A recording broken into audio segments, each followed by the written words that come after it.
Continuando con lo que vimos en el capítulo 1, el auge de Norman Osborn durante el Reinado Oscuro coincidió con la caída de Tony Stark.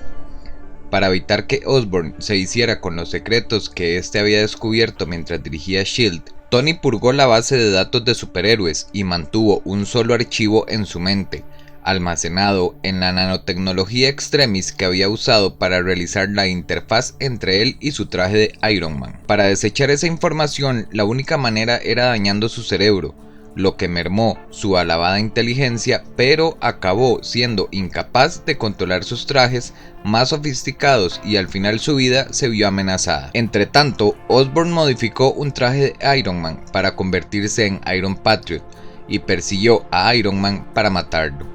Casi lo logra, pero eso no fue así. Pero por dicha, Pepper grabó e hizo pública esa información y la gente empezó a volverse en contra de Osborn. Tony se recuperó del ataque gracias a los cuidados de alter ego de Thor, el Dr. Donald Blake, a quien había otorgado poderes legales. A las órdenes de Pepper, los amigos de Tony hicieron un intento desesperado por reiniciar el cerebro a partir de una copia que él mismo había hecho antes de utilizar la tecnología Extremis. Para lograr esto, debían atravesar un rayo de Thor por el escudo del Capitán América, pero el primer intento fracasó. Pero el Doctor Strange trabajó con Tony para liberar su mente. Cuando aún estaba recuperándose, Tony se enfundó un viejo traje de Iron Man y se unió a los otros héroes para defender Asgard contra Osborn. Desactivó el traje de Iron Patriot de Osborn por control remoto y se descubrió que este se había vuelto de nuevo inestable y se había pintado el rostro para parecer al Duende Verde. Ya con Osborn fuera del juego, Stark creó una nueva empresa con Pepper al mando, Stark Resiliente, dedicada no a las armas, sino a la generación de energía limpia y gratuita. Cuando Stark ya no estaba en el negocio de las armas, Justin Hammer alias Crimson Cole y su hija Sasha Hammer lanzaron Detroit Steel, una línea de trajes acorazados, y atacaron a Iron Man a fin de probar el valor de su tecnología. Tony tuvo que lidiar con otros problemas, como por ejemplo, en Fear Itself luchó contra Gárgola Gris, quien estaba poseído por Mok, el quebrantafe en París. Lamentablemente Tony no pudo evitar que muchos parisinos fueran petrificados, pero desesperado rogó ayuda a Odín, sacrificando lo último que le quedaba, su sobriedad. Odín accedió y le permitió usar su taller junto con los enanos de Svartalfheim para crear armas encantadas para él y el resto de los Vengadores.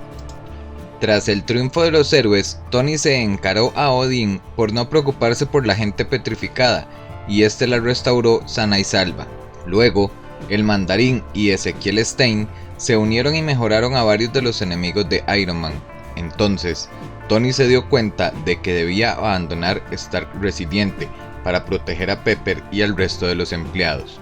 Dejó de ser Iron Man y fingió su muerte con la ayuda de su amigo James Rhodes, más conocido como War Machine, quien tomó el puesto del nuevo Iron Man. El Mandarín desveló entonces que se había apoderado del cerebro de Tony Stark mediante un virus y lo obligó a trabajar con Ezequiel para crear robustos trajes titanomecanos para alojar a los espíritus alienígenas que en teoría habitaban en los 10 anillos del Mandarín. Tony y Ezequiel se aliaron con Blizzard, Living Laser y Torbellino para rebelarse contra el Mandarín y derrotarlo. Tiempo después, con Tony de vuelta en casa, él vio que no había pensado a lo grande, que debía de explorar el resto del universo para dar con ideas mejores para ayudar a la Tierra. Con este fin, reanudó su papel de Iron Man y se unió a los Guardianes de la Galaxia, y ya en el espacio descubrió que había sido genéticamente alterado en la matriz materna para poder controlar la gran nave Matadioses y usarla para proteger la Tierra. Sin embargo, fue incapaz de pilotar la nave y descubrió que se debía a que de hecho fue adoptado. El hijo natural de sus padres, Arno Stark, era el que había sido genéticamente modificado.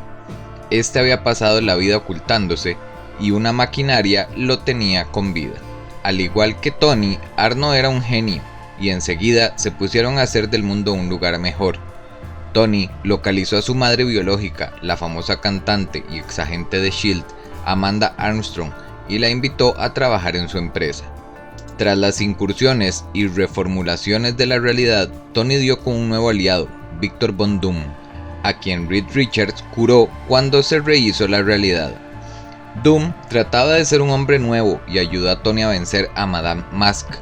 Luego, Stark se halló luchando en otra guerra civil superhumana, esta vez contra la Capitana Marvel, a raíz del plan que ésta tenía de usar los poderes predictivos del humano Ulysses Cain para arrestar a gente por crímenes que aún no habían cometido. War Machine fue asesinado tras combatir a Thanos, y el propio Tony cayó en coma durante un combate final con la Capitana Marvel. Sus aliados custodiaban su cuerpo mientras se reiniciaba, y entre tanto, Doctor Doom hizo de Iron Man y llevó a cabo sus heroicidades, y una versión de inteligencia artificial de Tony hizo de mentor de la joven heroína Ironheart.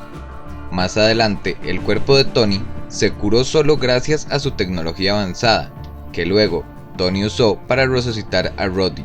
Juntos detuvieron un ataque masivo a Industrias Stark por parte de las fuerzas de Hood. Poco después, Tony tuvo que lidiar con su padre biológico, Jude, que había sido agente de Hydra.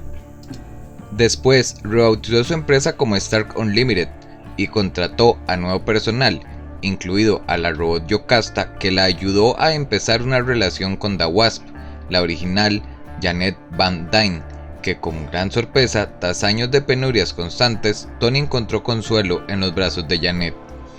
El concepto fundacional de Stark Unlimited era inventar el futuro y hacer del mundo un lugar mejor, pero Tony no se imaginaba que su viejo enemigo, Controller, tramaba algo para él.